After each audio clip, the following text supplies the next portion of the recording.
Good morning, friends. Stephen Ben-Nun here with Israeli News Live, and got some interesting things I want to put together for you guys today. First off, the U.S. Department of Defense sending more weapons to Ukraine, and the budget is only growing. The other day it was $1 billion of an aid package, and then we're finding out now it's up to $3 billion in an aid package. I mentioned that just a little bit the other day, how that works, how they get that money. But first, let's quickly look at the U.S. Department of Defense, what they are saying there in this here. So let me take you down this particular article here. It says this PDA is valued at $775 million, the official said, noting that $1 billion security assistance package was also just released on August the 8th. They're going to be getting the additional ammunitions for the high mobility artillery rocket system known as the HIMARS.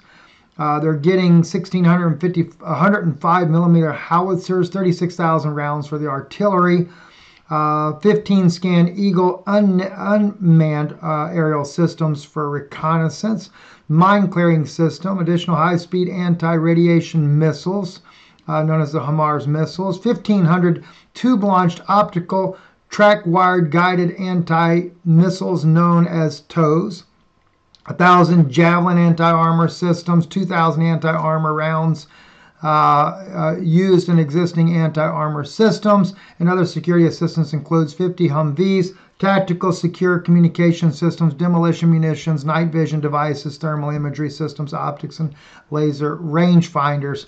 That's just to name a few of the things that these guys are getting over there.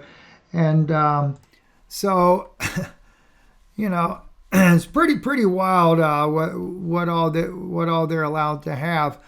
And but you have to understand, I mentioned to you guys that President Bill Clinton had been over to Ukraine not too long ago, secret trip over there, advising there. And of course, Ukraine, as I was told by one official out of Washington there, who has clearly identified the fact that the Ukrainians are the ones attacking themselves. They're the ones also attacking the nuclear facility in Ukraine, which, as I've said before, the objective is, if they are able to breach that facility there, it would serve two purposes. One, it'd create a no man's land to where no war could ever be. Nobody could really cross that area. Secondly, they would kill effectively thousands of Russian soldiers just at one hit of that plant. And then, of course, blame it on Russia at the same time. So here I have on the screen for you Patrick Lancaster, once again, who also exposes quite frequently what goes on over there. And in this one here, Russia War Crimes and Lysychansk exposed in his special report that he did a few days ago. Let me play some of the clip of this here for you from Patrick Lancaster, first setting the stage of where he's at, and then we'll go into talking about or sharing with you a clip of where he's interviewing another Ukrainian on the ground and how that Ukraine is setting up right there in neighborhoods in order for the civilian population to be targeted and killed as a result. Listen in. Right behind me, you can see this sign that says, "I love Lysychansk" in Russian. And it's a war-torn sign, as in a lot of things here in the center are. We've just arrived, a little overcast today, where we can see shops blown up on this side of the center square here. We can see shops blown up here on this side. Now we're going to take a walk around the center here. We're here on our own. Nobody shows us what we're going to film or anything like that. We show you the facts. We're going to find locals here. We're going to talk to them, ask them what their opinion is of what has happened, what is happening, and what will happen. We're also going to go forward and past Lysychansk to the areas, or try to get to the areas that are more contested, which is just outside the city limits here. And we're going to try to show you what the real situation is, because right now a along the front line, there's different claims back and forth. So one side saying they control this, the other side saying they control that. So we're just here to show you the facts that we can see with our own eyes. No other... We'll kind of move on into the video here. I'm showing you the bombed out shops and everything, the residential areas as well. And then that way you can see for yourself. And he's fixing to stop now and interview a guy there on the ground. That's one of the things I wanted you to be able to see. Можешь сказать, где мы находимся сейчас? Город Lysychansk. За моей спиною санэпидемстанция. Тут заседали... He says the Nazis are based there in that building there over his way we're facing, the left side of your screen there. Почему вы сказал нацики? Nazis with chevrons, which were a sign of the Nazi battalion. I don't remember. I guess they had a chevron, a wolf's fang. It was a zigzag. Zigzag means Nazi fascist. Волчий клык. Это вот такой вот зигзаг. А зигзаг это нацистский, фашистский. They tried to defeat them several times, but they managed to cause a lot of harm. They fired from cannons put near the 9-story buildings and 5-story buildings. And every time when they shot, they hit here. Okay, I see. Who shoots? How is this possible? This can be by drone or UAV. As I live nearby, this happened in front of us, you can say.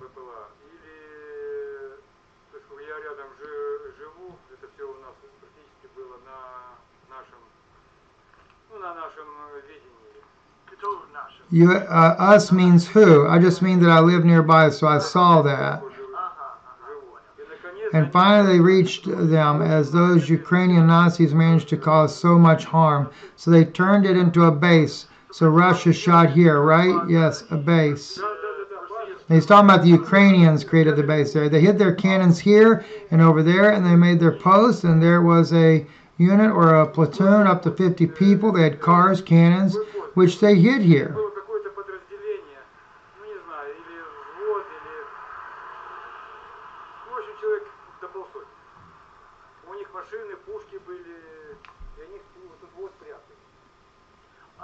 In Ukraine, they said they were protecting the people of Lysychansk from Russia and Lugansk People's Republic Army.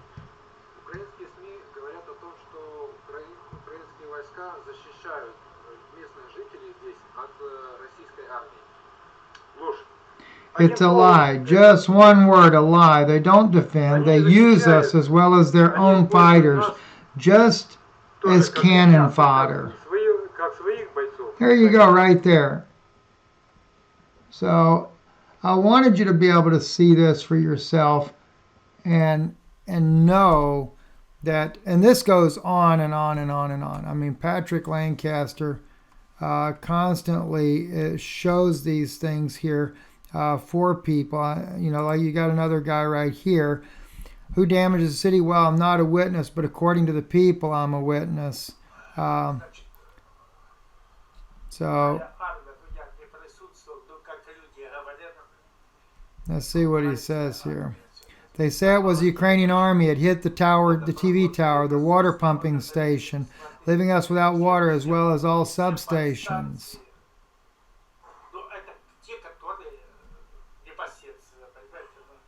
And these were the ones hit directly. All people, the whole city says that it was done by Ukrainians. What is the reason for burning shops? They, anyway, robbed them, but why did they burn them? Shops, destroy them, and so on. And how should it be restored now?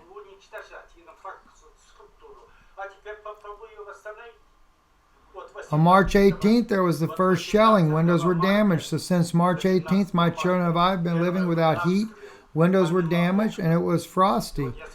Minus 14 Celsius and minus 17 Celsius. You know, so again, over and over and over, this is what we keep seeing. This is what's so sad, is that you're getting people like Patrick Lancaster who is telling the world the crimes that are going on. I hear it from sources that I know inside the government that Ukrainians are killing their own. And of course, as I was told, that they're doing it in order to get more funding from the United States. And that funding, as I was told, does not go to the Ukrainian people, but rather lines the pockets of the politicians like Zelensky and all of his little thugs that are over there. So that's just the truth of the matter.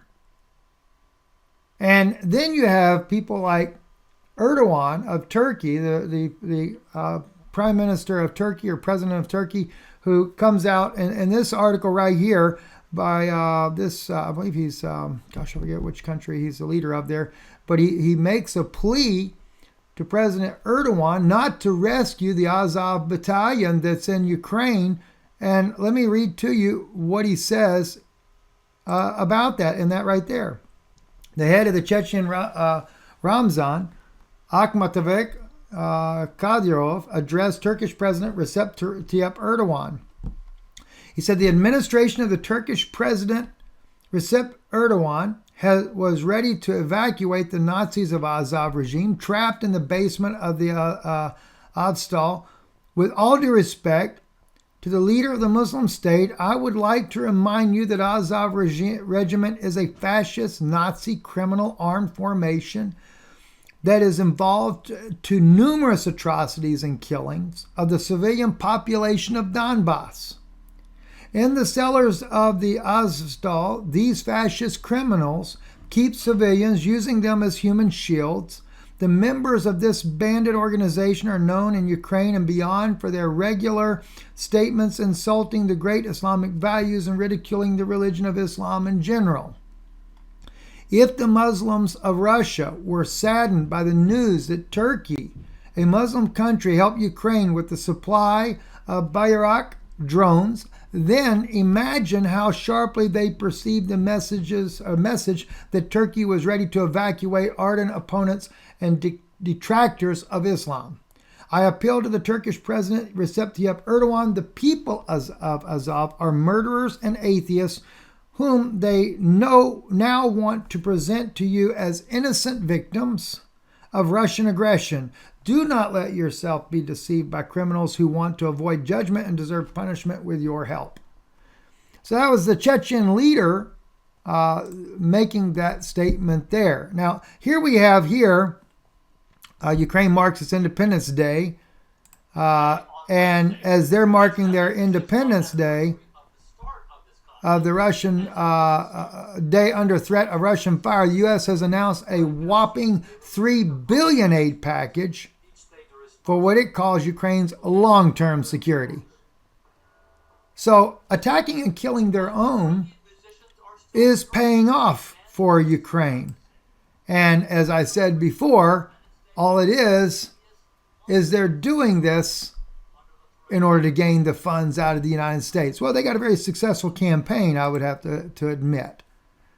So, and by the way, if you remember, I said to you recently that Russian President Putin has offered multiple ceasefire opportunities, and Ukraine has refused all of them. In fact, Ukraine, the only thing, as I've been told from Washington Insider there, is that they will only accept a pre-1981 border of Ukraine.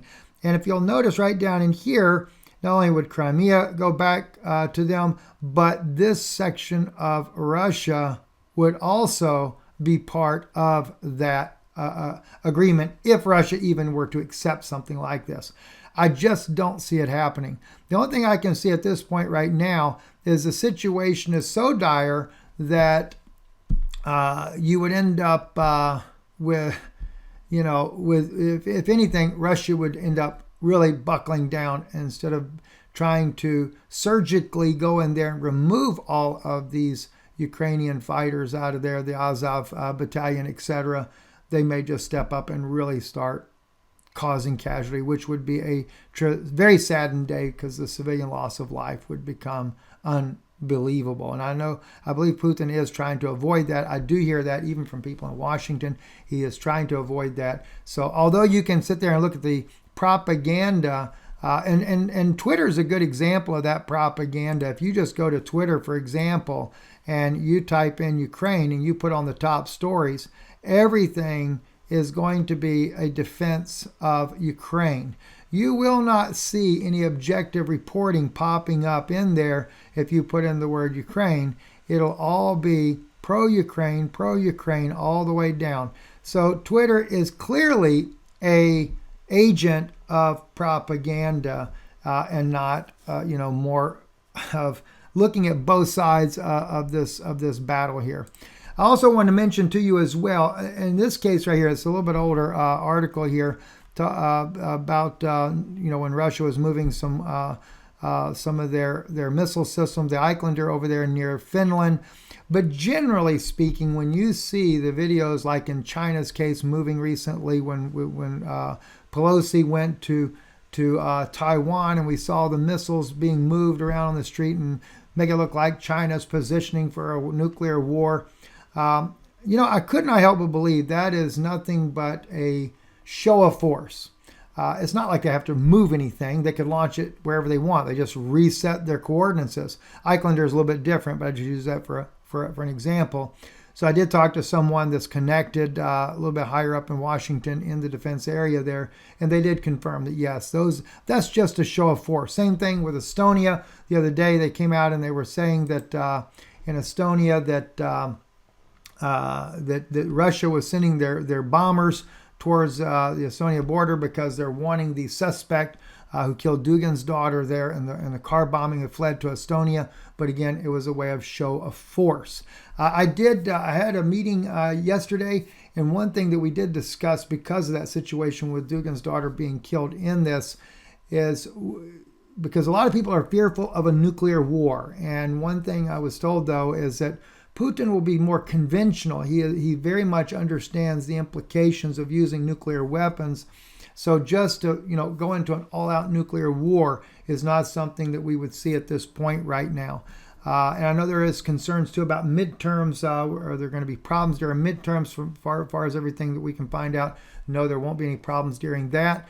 And we shouldn't be seeing a nuclear war at this time. But however, even with the situation with Estonia, etc., that NATO, along with Ukraine, keeps pushing Putin more and more and more. And, we could have a breakdown in there somewhere where he could come unhinged at any moment there. So there is that fear of the West that if they keep pushing Russia the way they're doing on this, that it's only going to get worse there.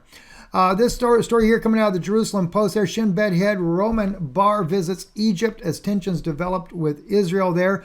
This was after Israel, after they had their Operation Breaking Dawn, where it was back and forth there between Israel and the Palestinians of Gaza. And Gaza, they had launched about 1,100 rockets. Israel had killed a lot of the targets there, the Islamic jihadists that were in that area. But then after that, the Egyptians had negotiated a ceasefire with Israel. But then they ended up in a situation that kind of turned pretty ugly there when Israel decided to go in there and actually they were going to try to arrest an 18-year-old Ibrahim al-Nabulsi, and ended up in a gun battle. The young man was killed in there. It really brought a very serious breakdown of negotiations between Israel and Egypt. But since then, the head of the Shin Bet has gone to Egypt, seeming to calm that situation down there. I do see, though, a collapse of Egypt coming. I don't think that we're going to be able to change that. I think that we are going to see a collapse that's going to take place very soon over there in Egypt there. Also, too, droughts that are really affecting the Yangtze River there in China. I mentioned to you guys recently, it may have been on one of our Patreon broadcasts. We just uploaded another one the other day there. Fixing to be uploading another one here either tonight or tomorrow.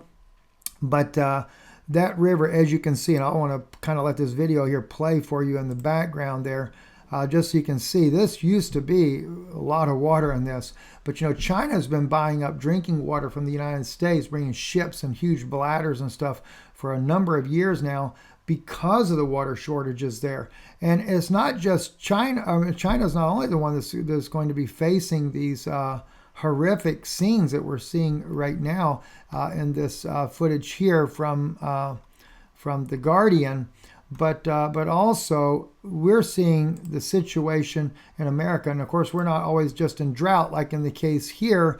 The Weather Channel puts on here. This is in Arizona. In fact, I was just up in this area just recently now. And Duncan, Arizona, there's been so much rains there that now there's a flood there. The city just nearly completely underwater there and down in the downtown Duncan area. Not many people expect that, right? So, and this, of course, Duncan is on the Arizona-New Mexico border. I actually was not in that actual city, but I was over in Arizona, also in New Mexico a few weeks back there. Then we have this too coming up for you there. We've got a couple of tropical waves that are coming up off of, let me just kind of, that are coming off of Africa right now there. And there's, they don't know as of yet. They're still very, there's no expectations of them developing into hurricanes over the next 48 hours, either one of them, but they are watching them closely. And if you look at the trajectory courses of where they're expecting them to go, they both likely could become hurricanes there, and maybe some of the first ones there. I was told initially that those hurricanes would be that they would actually we'd begin to see them towards the later in the season for this year, that we would not see the massive hurricane systems until later in the season. Now, they have been off on timing, and I say that because if we go back and look at, let me see this here, Eastern Kentucky right here. Let me repost the article here because this is a different video that had popped up when I first started doing it. In Eastern Kentucky there, if you remember here just about a week or so ago there, the mass flooding, hundreds were killed. They did not tell the people what all, how many of the deaths really occurred as a result of everything that happened in Eastern Kentucky. But, we get some of the people out there that they like to say, well, Steve says this is going to happen, that's going to happen, it never does happen. This was actually another thing that we had talked about probably about a year and a half, 2 years ago, that Kentucky was classified a red state. That was the intel that we were getting. We were saying then that Kentucky would be hit with natural disasters that would happen. And at the time, the intel that I was getting, they were anticipating that it was going to be that year. But again, in subsequent meetings from after that, I was told that, they've been off on their timing, but they know it's coming. And of course, now we see that Kentucky really, it ended up that those things are coming to pass. Now we're starting to see that. And a lot of these anomalies are being caused from the meteorites and things that are hitting the sun, that is causing a lot of the solar flares on the sun that are affecting our weather here on the earth. And that's supposedly going to continue to happen on through the end of this year, going into the first of next year. So they say, timing is a little bit off, but the thing is it's going to happen there. Just in closing, and I'm going to be very careful on this one right here. We'll kind of look at that. You can see weaponized insects, and you can read the rest of that for yourself there. And in the article there, they received an alarming article entitled "A Certain Type of Therapy Delivers via High Capacity." Won't say that word either, but you can see it for yourself there as we highlight it on your screen for you. Yesterday, from a particular type of journal that this particular person receives daily using, so much you can't even say it, right?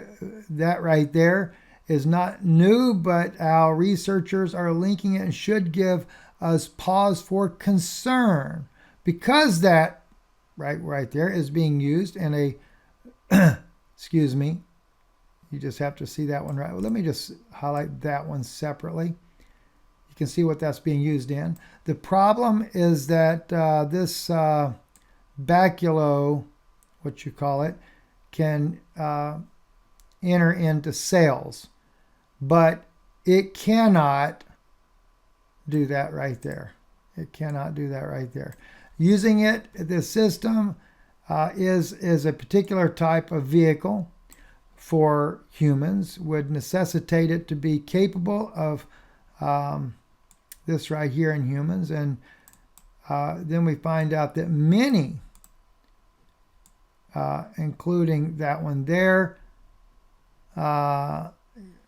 consist of those things and insects, and consist of large numbers of subunits called, that word right there at the very end there. I'll kind of highlight that one by itself. And so, as it says here, what is wrong with this picture? Yeah. So basically, they're going to use insects to help deliver that right there. Okay. I'll highlight that in yellow there. Let me take real quick for you guys here, right? Let me just quickly, I want to make sure you guys can see this on your screen there. All right, now you can see what it's going to be used for. We'll make sure you can see that. You can photograph that for yourself, save it in your files there, and by the way, apologize for being a couple of days there. We're really trying to stay focused right now on getting you news in a timely fashion. Trying to do that in the morning. Sometimes we're not always able to pull that off, but trying to keep you guys updated. And I'm watching too. If you would help me watch for Elon Musk after that one article there that that we shared with you, or not the article, but as I shared that information with you, that he's going to be coming out very soon. They're going to release the information that he is the inventor of a new technology for space travel, but it's reverse engineered is what it is, reverse engineered. So it'd be interesting. All right, God bless you guys. Thank you for listening. Don't forget, Israeli News Live, our website, and if you would like to support the broadcast here, we appreciate it tremendously. And you can do so. You can go right there. There's our mailing address. Of course, that's also all that's on the top of the video there. You can also donate online if you'd like to help support the work we do. We appreciate that as well. And I do have a teaching message I want to bring out. It's been on my mind for a while. And so hopefully I'll be able to get that sometime here very, very soon to get that out to you guys as well. God bless you. Thank you for listening. An EMP Shield information will be in the description below. God bless.